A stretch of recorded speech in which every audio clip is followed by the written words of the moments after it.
Listen closely, my friends. You are about to watch the most dangerous video you will ever encounter. Dangerous, not because of what it teaches you. Dangerous because once you understand what we are about to uncover, you will never again be able to unsee it. You will walk into a room differently. You will sit in silence differently. You will look at the people who once terrified you and feel nothing but cold, sovereign clarity.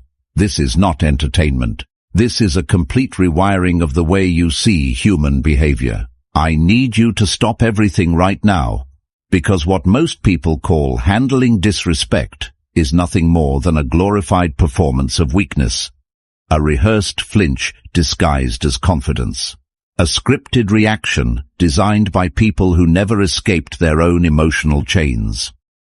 And today, for the first time, we are going to dismantle the entire architecture of human psychological warfare, lesson by lesson, using the most brutally effective wisdom ever recorded in human history.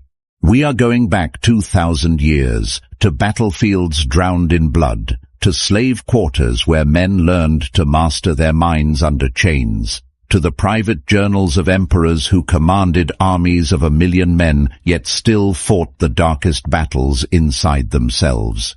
Because those men, Marcus Aurelius, Epictetus, Seneca, Cato, faced the same thing you face every single day: human cruelty, social manipulation, public humiliation, private betrayal, and they discovered something the modern world still does not understand. Not a comeback, not a clever response, not a temporary strategy to win arguments. They engineered a complete psychological transformation, a state where insults lose their power, where manipulation stops working, where the chaos of other people can no longer enter your mind without your permission. This is the level of control they reached, and it terrified everyone around them. This video is 10 lessons. Each one is a scalpel. Each one cuts deeper than the last. And if you leave before the end, you will carry the wound but none of the cure. So make a decision right now. You either commit fully to this transformation, or you go back to living as a passenger inside someone else's emotional storm. The choice is yours, but choose fast, because the people trying to destroy your peace are already 3 moves ahead. Now, let us begin. Lesson 1. The architecture of insult.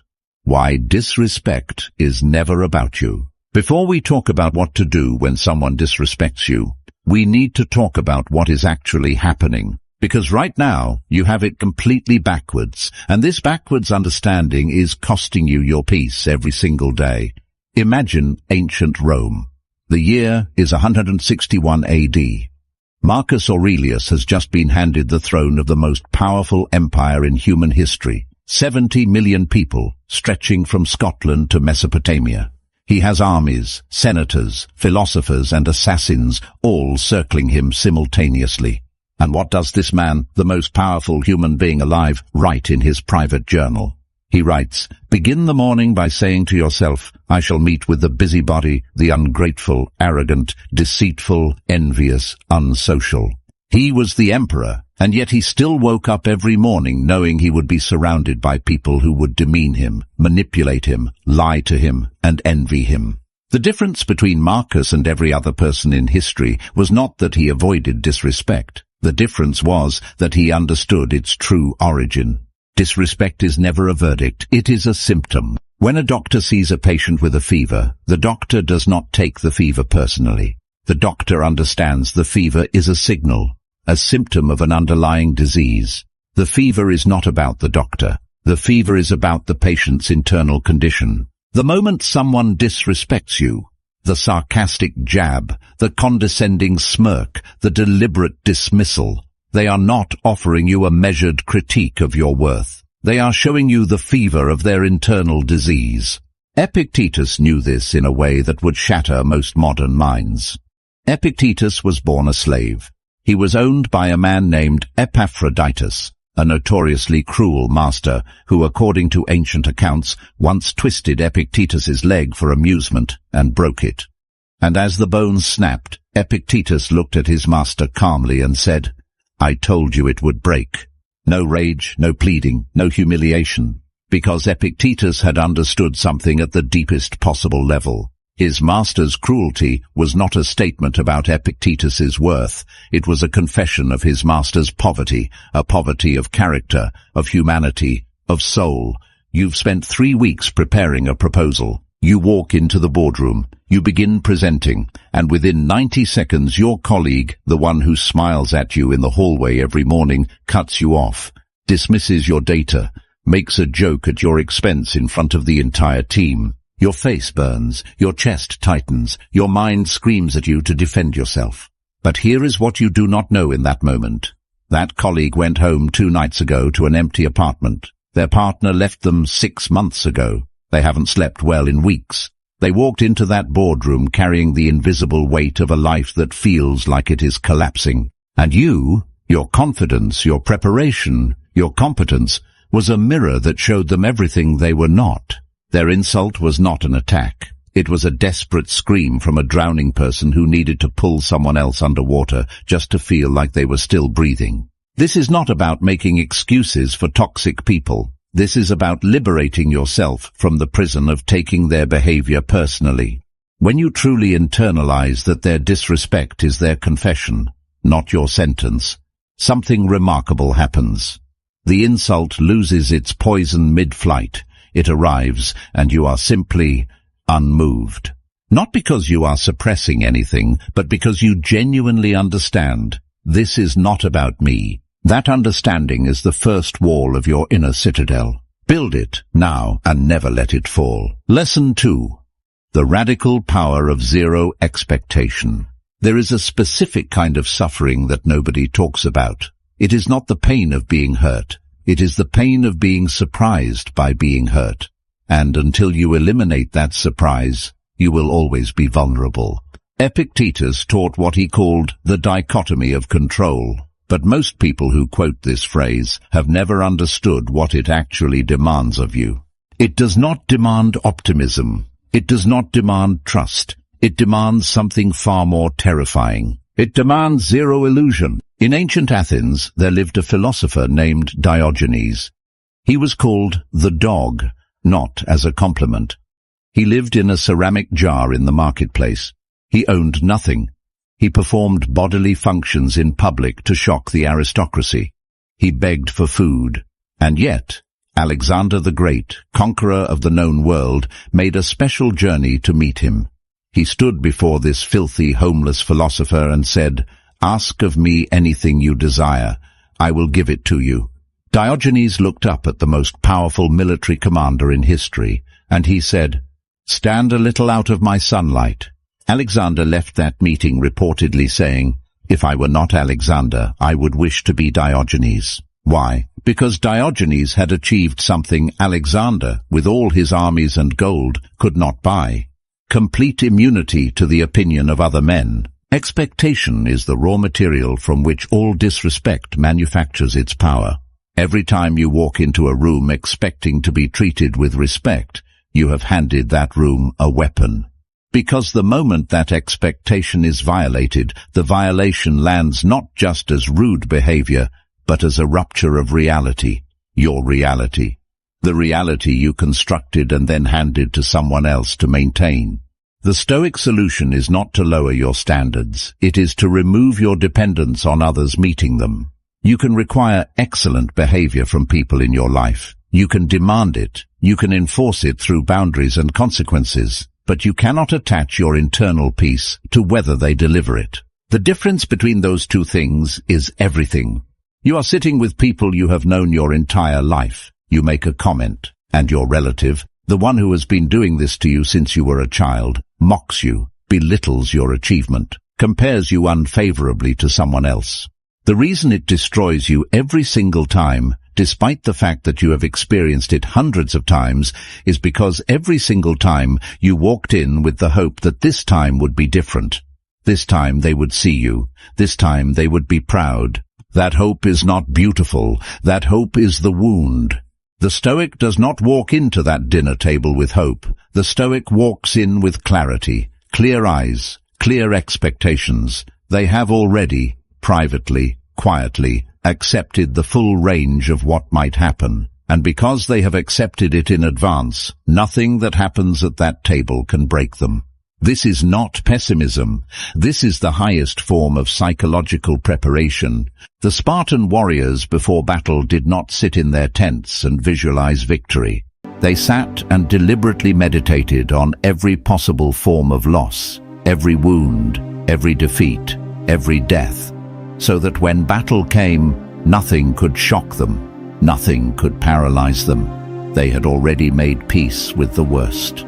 Practice this tonight.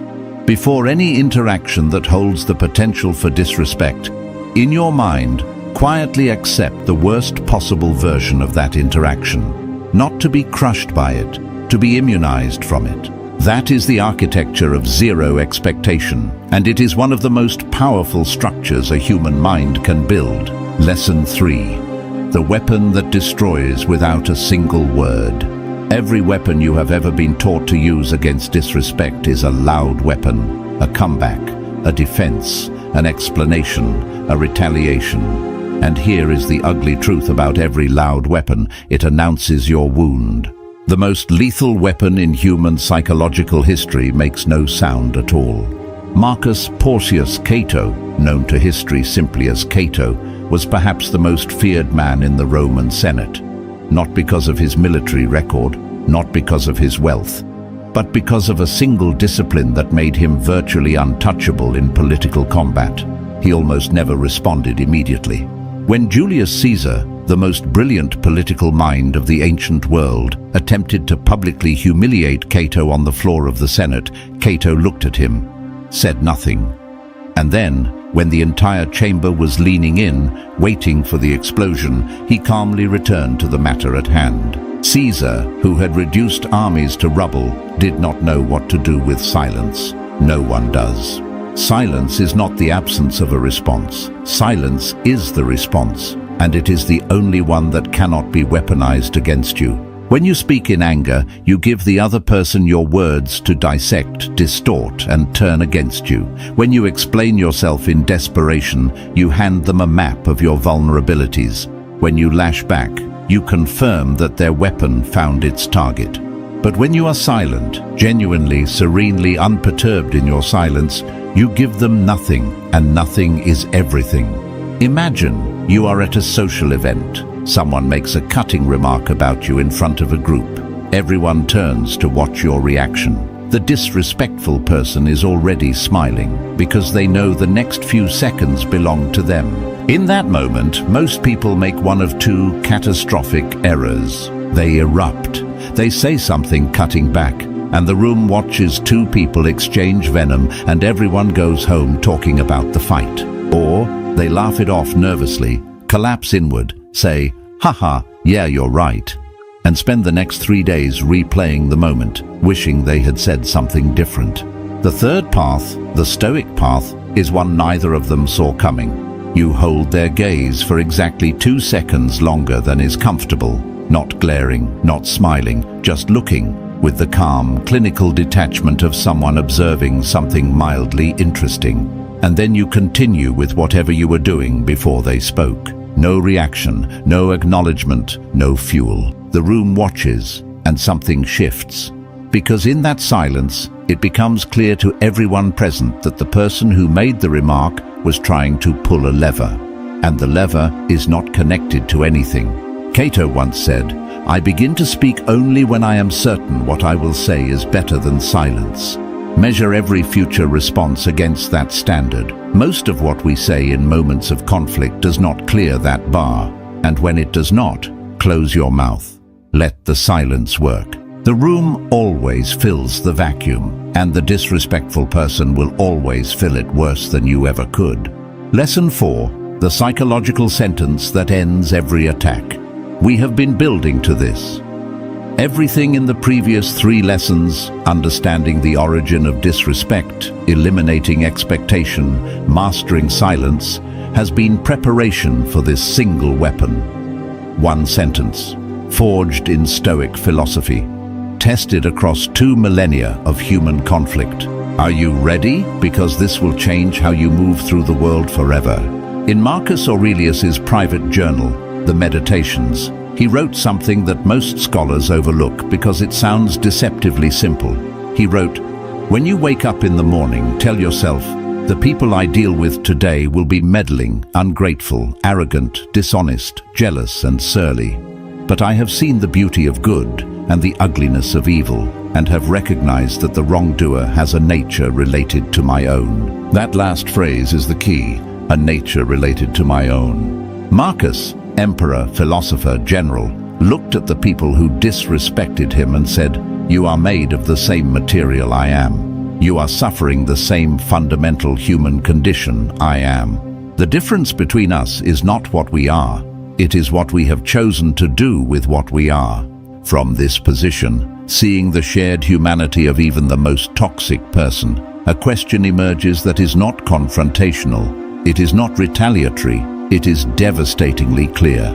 When someone disrespects you, after the pause, after the silence, you look at them with calm, level eyes, and you ask, "Are you hoping for a reaction from me?" Let us break down exactly why this is psychologically annihilating for a toxic person. First, it is a mirror. In one sentence, you have dragged their unconscious tactic into full, blinding light. The manipulator operates in subtext. They rely on plausible deniability. "I was just joking." "You're too sensitive." Your question removes the subtext entirely. You have named the game, out loud, in front of witnesses. Second, it is unemotional. You did not snap. You did not plead. You did not defend. You asked a question with the calm of someone who is genuinely, clinically curious. This is catastrophic for the aggressor because their entire plan depended on triggering emotion. You gave them none. Third, it is unanswerable. If they say yes, they have admitted to deliberate manipulation. If they say no, you have still publicly demonstrated that you saw through them. Either path leads to the same outcome, their exposure and your elevation. Your manager makes a belittling comment about your work in front of the team. Everyone holds their breath. You put your pen down. You look at your manager with the quiet focus of someone who is about to say something very precise. "Are you hoping for a reaction from me?" Dead silence. Your manager blinks, stammers, says something like, "No, it was just feedback." "Understood," you say, and you return to your notes. In 11 words, you have shifted every power dynamic in that room, not through aggression, through absolute, unshakable clarity. Practice this sentence until it is in your muscle memory, until the moment disrespect arrives, your body knows the response before your mind has to reach for it. This is not a trick. This is not a manipulation. This is a Stoic mirror, returning reality to the person who tried to distort it. Lesson 5. Why anger is the most expensive luxury you cannot afford. You have been lied to about anger your entire life. You were told it is strength. You were shown it as power. Movies celebrate the man who flips the table. Songs worship the woman who burns it all down. But the Stoics, who had more direct experience with power than anyone who has ever made a Hollywood film, called anger something else entirely. They called it a brief madness. Seneca the Younger was advisor to Emperor Nero, arguably the most dangerous, unstable and violent ruler in Roman history. To work for Nero was to understand that a single moment of unguarded emotion could mean your execution. Seneca lived every day of his professional life in a room with a man who could kill him for the wrong expression. And from that lived experience, Seneca wrote the most comprehensive analysis of anger ever produced, a treatise called De Ira, on anger. His conclusion, after decades of observation: anger is most harmful to itself, not to the target, to the person experiencing it. Every moment you spend in anger about someone else's behavior is a moment you have handed them, for free, the management of your mind. Think about what anger actually costs you. Physiologically, cortisol floods your system. Your prefrontal cortex, the part of your brain responsible for rational decision-making, goes partially offline. Your vision narrows. Your memory becomes selective. You lose access to your own intelligence at the exact moment you most need it. Psychologically, you replay the incident. You rehearse comebacks in the shower. You narrate the injustice to friends who did not ask. You carry the other person in your mind like a tenant who pays no rent and destroys the furniture. Seneca asked, "What is more shameful than a wise man depending on the moods of fools?" When you are angry at someone who disrespected you, you are not punishing them. You are imprisoning yourself in the wound they inflicted and paying for the cell yourself. Someone you trusted, a colleague, a friend, a partner, says something about you behind your back. It reaches you through a third party. It is cruel. It is untrue. It is untrue. And it has been said to people whose opinion you value. The rage is immediate and volcanic. Here is what Seneca would say to you in this moment. You are about to make a second mistake that is worse than their first. Their betrayal was their insecurity, their smallness, their inability to tolerate your light. But your rage, if you let it govern your response, will compound their small attack into a prolonged campaign that damages you far more than the Stoic response. The Stoic response is not cold. You observe the betrayal the way a surgeon observes a scan. There is the damage. Here is what it affects. This is the appropriate response. Not with fire, not with precision. The next time you feel the heat of anger rising in response to disrespect, do not suppress it. Acknowledge it. Name I am feeling anger. This anger is information, not instruction. The anger tells you that something important was violated, but it does not get to dictate how you respond. That choice belongs entirely to you. Take it back. Every single time. Lesson 6. How to build a self-worth that no human being can reach. We need to talk about the real reason insults not the surface reason, the real one. Because until you address it, no technique, no philosophy will give you lasting immunity. You will keep healing and re-wounding in the same cycle. In ancient China, there was a philosophical concept known as the uncarved block. The idea was that wood in its natural state contained infinite potential. The moment you carved it into a shape, you defined it. You limited it. More dangerously, you made it dependent on whether other people approved of the shape you chose. Marcus Aurelius understood this. In the meditation, he returned again and again to the same question. Who am I when no one is watching? When there is no audience, no applause, no criticism. What remains? His answer was this. Your worth is not carved by the opinions of other men. It is carved by the choices you make in private. The discipline you maintain inside. The integrity you hold when holding you something. Costs you an insult can only wound you in a place you have not yet fortified. When someone calls you in, lie awake at night, tormented by it. They did not create that wound. They found a wound that was already there, a doubt you held about yourself, a fear you had not yet examined, an empty space in your self-knowledge that their words rushed to fill. This is not a criticism. This is a gift of information. Every insult that keeps you awake is showing you exactly where your inner citadel still has exposed walls. You create something, a business, a piece of art, an idea, and you put it into the world, and someone with a platform tears it apart publicly, with contempt, and people engage with the contempt. They like it, they share it. Most creators collapse, they delete, they retreat, they spiral into self-doubt that can last years. But the Stoic creator does something they ask.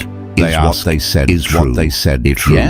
If this is the most valuable free feedback you will ever receive. It is painful, but it is data. If no, then the criticism is not about your work. It is about the critic. And the critic's internal condition is not your creative problem to solve. In both cases, you continue.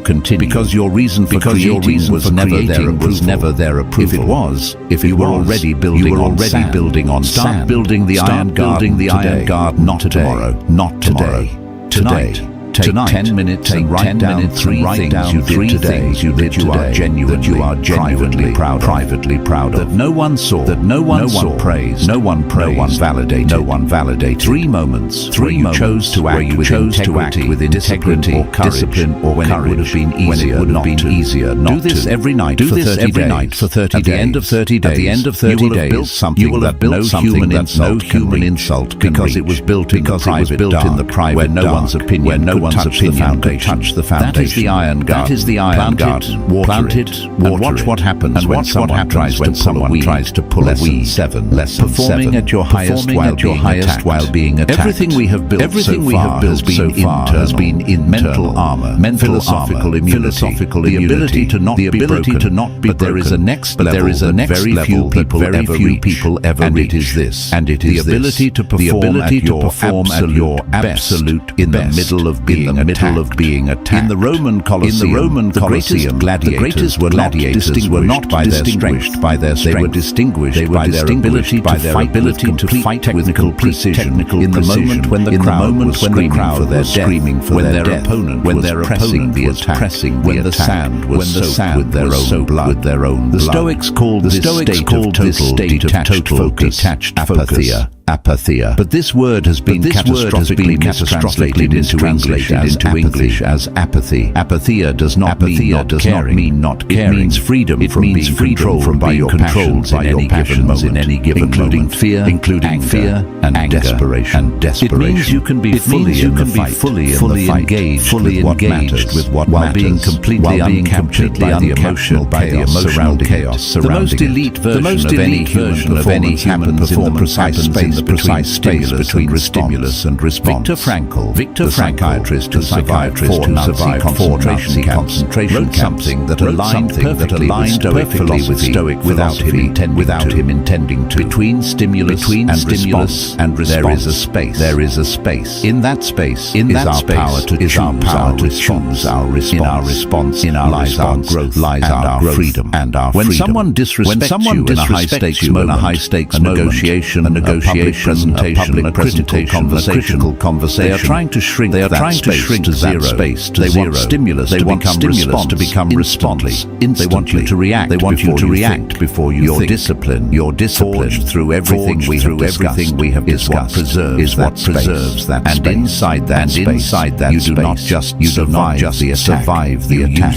You are in a high-stakes business negotiation. The other party is experienced and has decided that the most effective is to undermine your confidence before the real discussion begins. They arrive late. They make a cutting remark about your company. They question your authority to be in the room.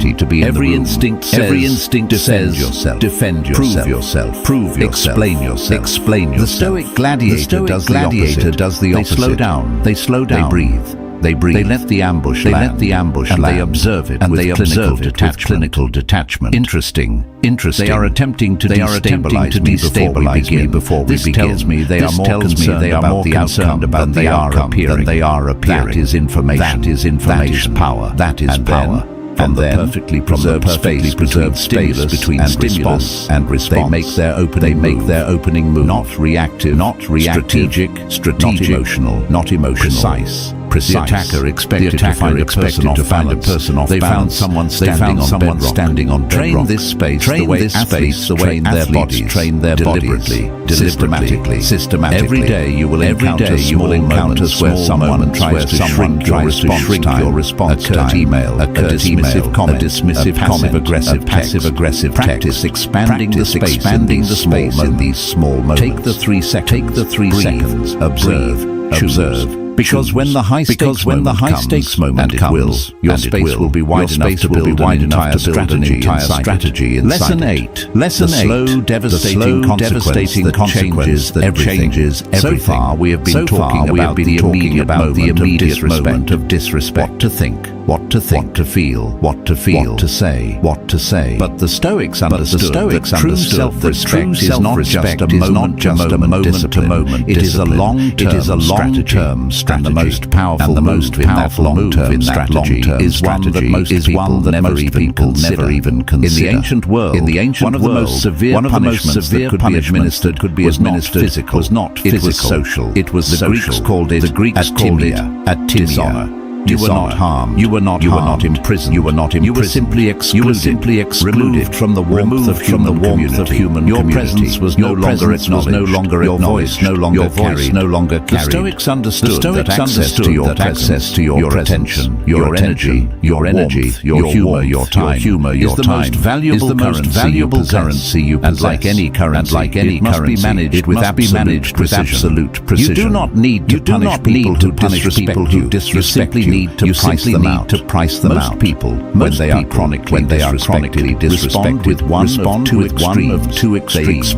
They explode, delivering dramatic ultimatums and emotional confrontations that give the other person power over their narrative. Or they silently endure, continuing to offer full access to their energy while internally deteriorating. The Stoic third path is neither. It is the quiet, methodical withdrawal of no announcement, no drama, no speech. Over time, reduce the aperture, shorter responses, less personal information volunteered, less warmth, less of your genuine presence in shared spaces. You become, as the Stoics would say, a grey rock, not hostile in a way that can be named and called out, simply less available, less accessible, less nourishing. There is someone in your life, perhaps a long-term family member, a coworker, who has a pattern. Every time you share good news, they find the shadow. Every time you are vulnerable, they file it away and use it later. Every time you succeed, they quietly diminish it. You have excused it. You have explained it to yourself. Decided they don't mean it that way. But the pattern has continued for years. And each time it happens, a small piece of your genuine retreats slightly further from their reach. The Stoic response is to honor that retreat rather than fight it. Your soul already knows to be around. The chronic underminer has already been assessed by the most honest part of you. The task is simply to allow your behavior to align with what you already know.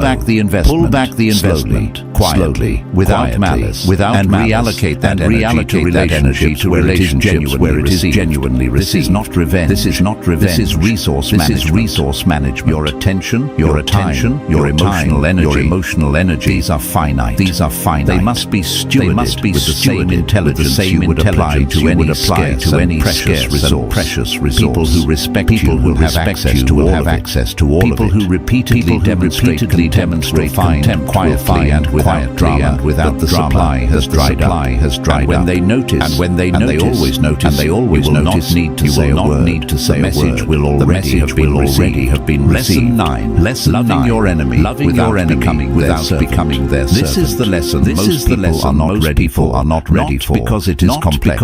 Because it requires you to be bigger than everything that has ever hurt you. This is the Stoic summit. And very few people ever reach it. Marcus Aurelius returned over and over again in his private journals to one of the most radical ideas in Western philosophical history, an idea that even most scholars do not fully emphasize. He wrote, "It is peculiar to man to love even those who do wrong. And this happens if only you reflect that they are your brothers, and that they act through ignorance and unwillingly. Marcus Aurelius, who had been lied to by senators, betrayed by generals, manipulated by political rivals for decades, was writing about loving, not as weakness, not as doormat spirituality, not as a performance of virtue, as a deliberate strategic strategic choice to refuse the hatred offers. Hatred is not a weapon you aim at other people. It is a poison you drink yourself. When you carry active hatred for someone who has disrespected they live in your mind. They live in your mind. You rehearse arguments with them in the shower. The perfect takedown at 2 a.m. You filter your decisions through the lens what would hurt them most. And while you are doing all of this, they are sleeping. They are living their life. They have moved on to their next victim and left you holding the burning residue of an interaction they barely remember. Every moment of genuine hatred you carry is a moment you have subtracted from your own life to enrich theirs. Scenario, the profound betrayal. Someone you loved, not just genuinely loved, betrayed you in a way that rearranged your understanding of who you were. Fundamental betrayal that cost you years of rebuilding. The idea of extending anything resembling love or even will toward this person feels physically repulsive. Here is what Marcus would say. You are not extending warmth, you are extending it to yourself. The moment you genuinely release, not excuse, not forget, but the need to maintain active resentment, you recover the enormous psychic energy that was being spent on the maintenance of that wound. You do not have to like them. You do not have to be near them. You do not have to be near them. You do not have to trust them ever again. Wisdom demands none of those things. But the active cultivation of the daily tending of that fire. That is a cost. Only you are paying. The Stoic resolution is not forgiveness as most people understand. It is something more precise. The recognition who hurt you in that moment, from the deepest poverty of their nature. They could not do otherwise than they did. Not because you excuse it, but because you understand that character is destiny, and their character produced exactly the outcome it was always going to produce. You see them clearly. You see them without illusion, without hatred, and you step out of the story they are living, back into your own. That is the summit. That is where Marcus lives, and it is available to you.